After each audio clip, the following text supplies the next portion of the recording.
In units 3 and 4, we talk about the goodness of God. This idea is the key idea when it comes to mental health and emotional health. I find this material very practical, and it shapes my understanding to self-care.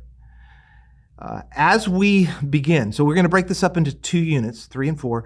As we begin, let's just take a step back, look at the overall frame of everything we're doing, because if we keep that big picture in mind, it will provide a context for understanding why the goodness of God is so important. So here's what we've said and what we're trying to do. We're saying that self-care, soul care, is a work of God's grace. We are living by grace. Key verse is 2 Timothy chapter 2, verse 1, where Paul says to his son in the Lord, I want you to be strengthened by the grace that is yours in Christ Jesus. So imagine a locomotive, a train. We're going to call that grace. And that locomotive is headed to a destination of a healthier you. There you are, a healthy you.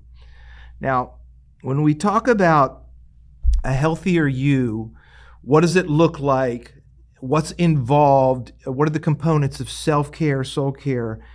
We divide that into 2 parts, rest and growth. Rest and growth. And a simple definition of rest is that it's a rhythm of life in which God renews you, gives you rest. So, rhythm of life in which God renews you. Notice the emphasis back to grace. God is strengthening you. God is giving you grace. Now, that idea of rest is combined also with the component of growth. It's a very similar definition. This is a process. So similar to rhythm, a process. It's a journey. It doesn't happen in one instantaneous moment. Again, in which God now transforms you. So, soul care is these rhythms of life on an upward trajectory of renewal and transformation as God strengthens us by grace.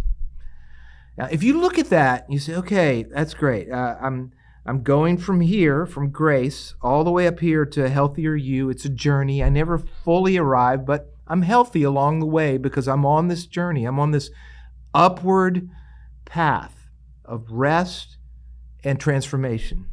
You say, okay, Brian, I that's great, but I don't really understand how to live by grace. How do I do that? Well, think of this locomotive running on 2 rails. And one rail is the goodness of God, and the other rail is the presence of God. And in units 3 and 4, we're going to just look at this big idea.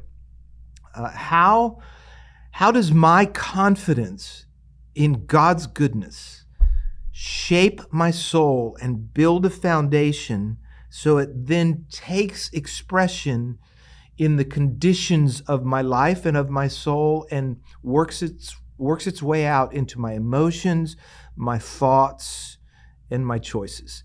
So that's the journey. Here's the big picture. We'll get started in the next video.